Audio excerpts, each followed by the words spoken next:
그러면 이제부터 오늘의 주제인 새로운 정치에 대해서 얘기를 하겠습니다.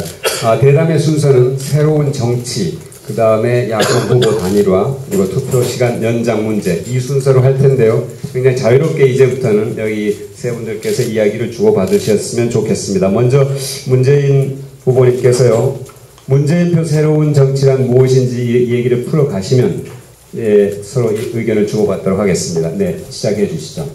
예, 저는 우리 정치의 가장 근본적인 문제는 역시 우리 정치가 국민들과 소통 그리고 동행하지 못하고 국민들의 삶과 너무 동떨어져 있는 것이 문제라고 생각을 합니다.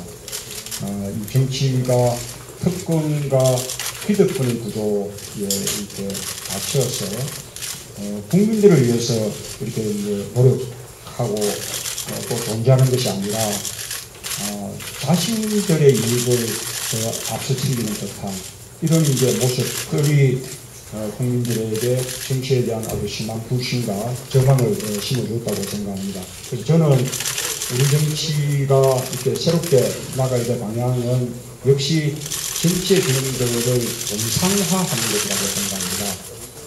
대통령도 이 제왕적 대통령의 지위를 떠나서 정말로 공공선을 위해서 헌법이나 법률에 의해서 주어진 권한만 행사하는 그런 이제 대통령, 그리고 국회도 또 대통령에 대한 또 정부에 대한 견제, 감시 이런 역할을 또 제대로 하는 국회, 그리고 또 정당도 그런 국회를 위해서 정책 기능을 제대로 또 발휘할 수 있는, 그리고 여당이 됐을 경우에는 정부와 함께 정당 책임 정치를 다하고 또 야당이었을 때는 이 정부 여당에 대해서 제대로 또 비판 견제하면서 대안을 또 제대로 제시하고 이런 역할을 제대로 하는 것이 우리가 새로운 정치가 나아가야 될 그런 방향이라고 생각을 합니다.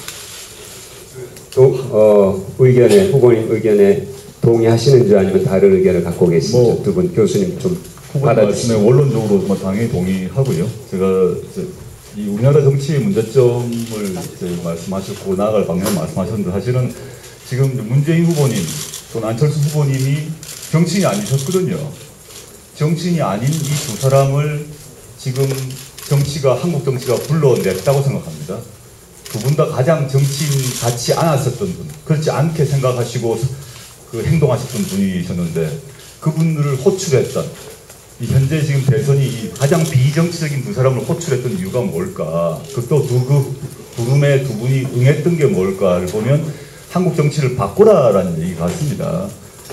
한국 정치를 바꾸라는 얘기는 한편으로는 저 생각은 몇 가지가 있는데요. 우리나라 지금 선거 구조가 이 대표성 문제가 취약하다고 봅니다. 즉 표에 1인 1표가 실현되는 것이 지금 민주주의의 핵심적인 근간 중에 하나인데, 지금 제대로 나의 표가 정확히 반영되는가, 그게 지역주의 때문에도 그러하고 또 여러 가지 소선구제 때문에 그러한데, 이런 문제를 바꾸는 게 좀 이론적으로 있는 것 같고, 이런 걸 조금 넘어서 보게 되면 정치에 대한 정치 혐오주의나 또 정치 혐오주의를 반대로 뒤집어게 되면 한편으로는 정치를 많은 시민들이 두려워하고 부러워하고 하면서도 싫어하거든요.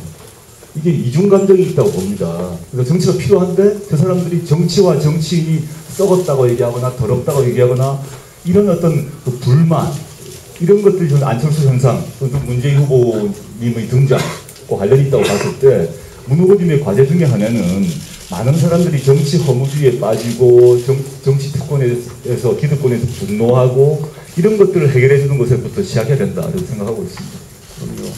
이렇게 어떤 정치의 특권 구조나 기득권 구조를 온전시켜 나가는 것이 지금의 우리 선거제도거든요.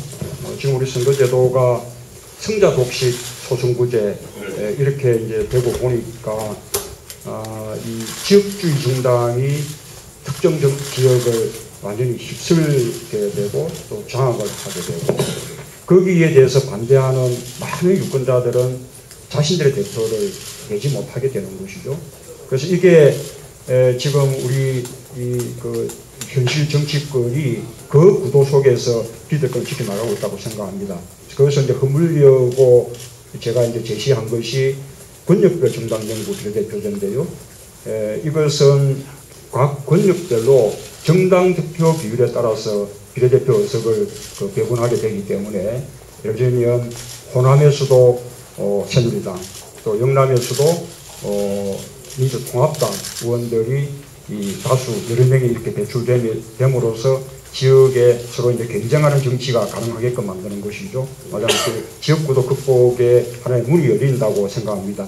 이게 되려 그러면 비례대표 의석이 충분히 늘어야 되기 때문에 저는 지역구 의석을 46석 줄이고 그만큼 이제 비례대표 의석을 열릴 것을 주장을 했는데 이 지역구 한 석 줄이는 게 굉장히 어렵거든요.